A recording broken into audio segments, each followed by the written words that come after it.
उत्तर प्रदेश विशेष सचिव के द्वारा सचिव परीक्षा नियामक प्राधिकारी कार्यालय को दिनांक 10 फरवरी 2021 को एक ऑफिशियल नोटिफिकेशन जारी करते हुए जूनियर हाई स्कूल में सहायक अध्यापक और प्रधानाध्यापक के जो लगभग 1894 पदों पर भर्तियां होनी थी उसके संदर्भ में शासनादेश जारी किया गया, जो कि आप स्क्रीन पर पीडीएफ के रूप में देख पा रहे हैं। यहाँ पर पीएनपी के द्वारा कुछ प्रश्न शासन से पूछे गए थे कि परीक्षा का स्तर क्या होगा, साथ ही परीक्षा के लिए ऑफिशियल नोटिफिकेशन कब जारी की जाएगी, आवेदन कब से लिए जाएंगे, परीक्षा का जो लेवल होगा, पेपर का पैटर्न कैसा होगा, किस सब्जेक्ट की पेपर होगी, इन सब के बारे में शासन के द्वारा पीएनपी को विशेष रूप से विस्तार से अवगत कराया गया है। यहाँ पर देख सकते हैं आप, पहले पॉइंट में ये जानकारी दी गई है कि परीक्षा का जो स्तर होगा वो स्नातक स्तर का रखा गया है। आप लास्ट लाइन देख सकते हैं, सहायक अध्यापक के पद पर भर्ती हेतु परीक्षा का स्तर स्नातक रखा जाए। वहीं बात करेंगे जो अध्यापक सेवा नियमावली 1978 है माध्यमिक शिक्षा के लिए, उसी के अनुरूप ये शिक्षक भर्ती होगी। साथ ही इस परीक्षा में 2 पेपर होंगे। पहला पेपर सभी के लिए कॉमन होगा, ठीक है। पहला पेपर जो होगा वह सामान्य ज्ञान के लिए होगा, और दूसरा पेपर जिस सब्जेक्ट के टीचर आप बनना चाहते हैं, चाहे भाषा के हो या फिर सामाजिक विज्ञान के हो, गणित के हो या फिर विज्ञान के हो, अंग्रेजी के हो, तो इन सब में से जो दूसरा पेपर होगा उसका पेपर होगा और उसमें 100 प्रश्न पूछे जाएंगे, ठीक है। 2 पेपर हो गए। पहला सामान्य ज्ञान जो कि सभी को देना है, आप किसी भी सब्जेक्ट से बिलोंग करते हो सभी को सामान्य ज्ञान का पेपर देना है, उसमें 50 प्रश्न होंगे। और जो दूसरा पेपर होगा जिस सब्जेक्ट के टीचर आप बनना चाहते हैं उसके पेपर देने होंगे और उसके लिए 100 प्रश्न निर्धारित किए गए हैं। वहीं बात कर लें अगर प्रधानाध्यापक के लिए, तो कम से कम 5 वर्षों का अनुभव मांगा गया है प्रधानाध्यापक पद के लिए अप्लाई करने के संदर्भ में। वहीं बात कर लें और कुछ महत्वपूर्ण बातों के संदर्भ में, तो यहाँ पर देख सकते हैं जो शैक्षिक अर्हता रखी गई है वो जो अध्यापक सेवा नियमावली 1978 है उसमें जो संशोधन किया गया था उसके अनुरूप रखी गई है। चौथा पॉइंट आप देख सकते हैं में प्रविधानित शैक्षिक एवं प्रशिक्षण अर्हताओं के आधार पर किया जाए, यानी कि जो कुछ वहाँ पर मेंशन किया गया है और जो कुछ संशोधन किया गया था उसी के आधार पर चीज़ें रखी जाएंगी। यानी कि 1978 सेवा नियमावली में अहम संशोधन करते हुए बीटीसी प्रशिक्षुओं को भी इसमें शामिल किया गया था, तो डीएलएड और बीटीसी वाले भी पूरी तरीके से पात्र होंगे इसमें शिक्षक बनने के लिए। वहीं बहुत से कैंडिडेट्स का ये प्रश्न होता है कि क्या 50% से कम जिनके ग्रेजुएशन में अंक हैं वो अप्लाई कर पाएंगे या फिर नहीं। तो इस सेवा नियमावली में 50% की बाध्यता रखी गई है ग्रेजुएशन में, यानी कि अगर आपने 50% अंक हासिल किया होगा ग्रेजुएशन में तभी आप पात्र होंगे इसमें आवेदन करने के संदर्भ में। वहीं बहुत से लोगों के ये भी प्रश्न आ रहे थे कि क्या इससे पहले यूपी टेट की परीक्षा होगी, तो यहाँ पर देखिए 6ठे नंबर पॉइंट में ये बातें क्लियर की गई हैं कि जो ये भर्ती होगी, लिखित परीक्षा भर्ती होगी, वह प्राथमिकता के आधार पर पहले करा लिया जाए, तत्पश्चात टीईटी परीक्षा 2020 का आयोजन किया जाए। यहाँ पर गौर करने वाली बात यह है कि प्राथमिकता पर यह भर्ती कराई जा रही है और उसके बाद टीचर एलिजिबिलिटी टेस्ट 2020 के आयोजन की बात की जा रही है। यानी कि अब यूपी टेट की जो परीक्षा है वो और भी ज़्यादा आगे शिफ्ट हो सकती है, यानी कि काफ़ी लंबा वक्त और लग सकता है यूपी टेट की परीक्षा कंडक्ट कराने के संदर्भ में। वहीं बात कर लेंगे अगर सिलेबस की, तो देखिए सामान्य ज्ञान जो होने वाला है पहला पेपर जिससे 50 प्रश्न पूछे जाएंगे उसका सिलेबस आप स्क्रीन पर देख पा रहे हैं। यहाँ पर करंट अफेयर्स और तार्किक ज्ञान सभी को एक ही में समाहित किया गया है और इससे 50 अंक के प्रश्न पूछे जाएंगे। वहीं सहायक अध्यापक और प्रधानाध्यापक के लिए जो सिलेबस है वो सबके लिए कॉमन बनाया गया, ठीक है। हालांकि स्टैंडर्ड जो होगा दोनों का लेवल थोड़ा प्रधानाध्यापक का थोड़ा ज़्यादा होगा और सहायक अध्यापक का लेवल थोड़ा कम होगा। सहायक अध्यापक के लिए लेवल क्या डिसाइड किया गया, तो ग्रेजुएशन स्तर की ये परीक्षा होगी।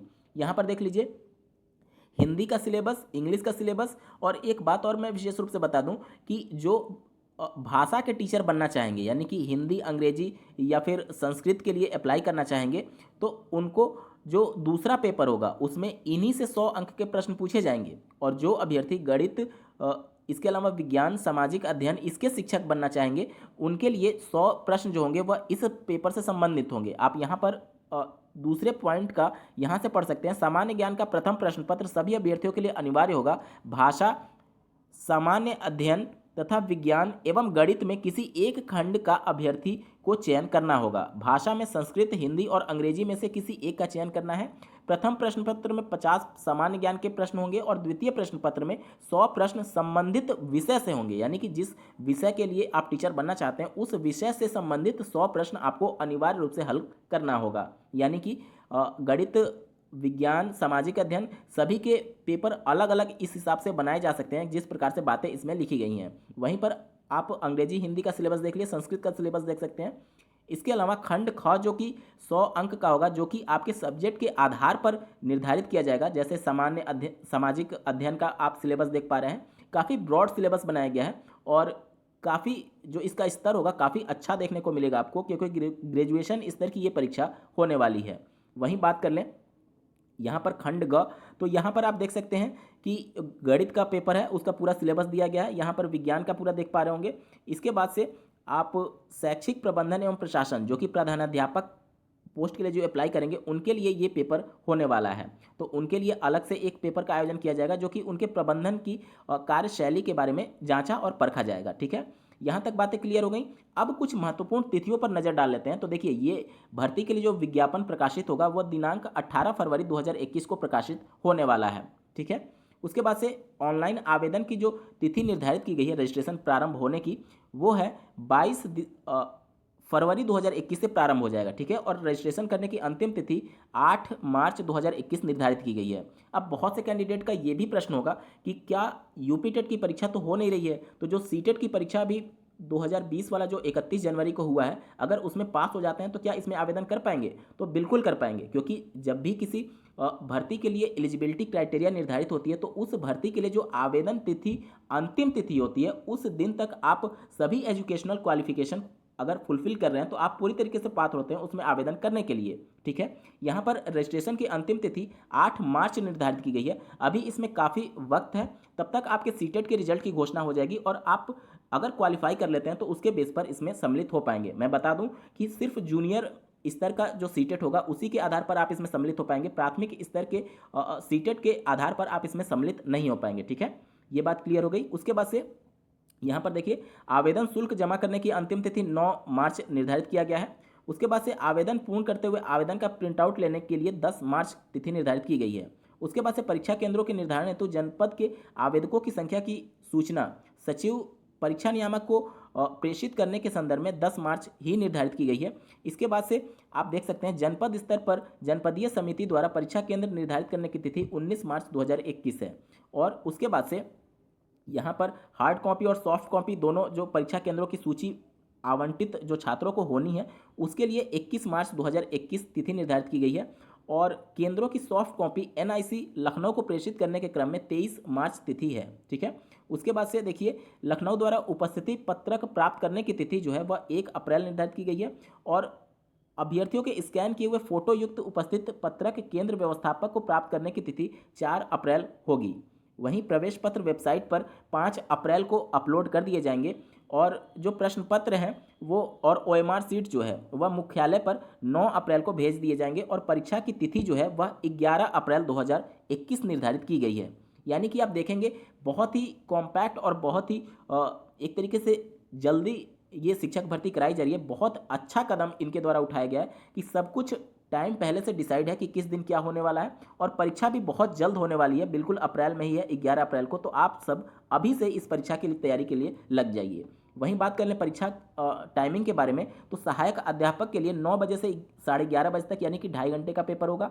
वहीं प्रधानाध्यापक के लिए जो पेपर होगा वो 1 बजे से 3:30 बजे तक होगा। ठीक है, इसके बाद से आप देखिए, द्वितीय प्रश्न पत्र का जो समय है 4:30 बजे से 5:30 बजे तक का है। ठीक है, और बात करें अगर परीक्षा समाप्ति के उपरांत उत्तर पुस्तिकाओं और ये सभी कार्यालय में प्राप्त करने की तिथि जो है वो 13 अप्रैल है। और लिखित परीक्षा के उपरांत उत्तरमाला यानी कि जो आंसर की होती है वह 16 अप्रैल को ही वेबसाइट पर डाल दी जाएगी। यानी कि 11 अप्रैल को आपकी परीक्षा हो रही है और सिर्फ 5 दिन के अंदर 16 अप्रैल को आपकी आंसर की जारी कर दी जाएगी। उसके बाद से उत्तरमाला पर जो आपत्ति होती है ऑनलाइन एक्सेप्ट 20 तक किया जाएगा।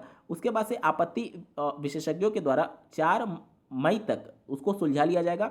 और फाइनल जो आंसर की होगी वो 7 मई को वेबसाइट पर डाल दी जाएगी। और उसके बाद से परीक्षाफल घोषित करने की जो तिथि है वह 11 मई 2021 निर्धारित की गई है। यानी कि परीक्षा के ठीक 1 महीने बाद आपकी रिजल्ट की घोषणा कर दी जाएगी। तो आप सभी के लिए एक बहुत ही सुनहरा मौका है। जूनियर एडेड हाई स्कूल में एक सहायक अध्यापक पद के तौर पे आपको सैलरी के रूप में 50,000 से स्टार्टिंग हो सकती है। तो ये एक बहुत अच्छा पहल है सरकार की तरफ से, क्योंकि प्राथमिक में जिस प्रकार से अभी विलंब हो रहा है, तो निश्चित तौर पर ये उन अभ्यर्थियों के लिए अब एक अच्छा कदम हो सकता है जो कि लगातार मांग कर रहे थे शिक्षक भर्ती की। तो आप सब अभी से लग जाइए। करियर बिट की पूरी टीम आप सभी को बहुत बहुत ढेर सारी शुभकामनाएं देती हैं और उम्मीद करती हैं आप सभी का चयन इसमें सुनिश्चित हो पाए। इस वीडियो को देखने के लिए आपका बहुत बहुत धन्यवाद। भगवान करे आपका दिन शुभ हो।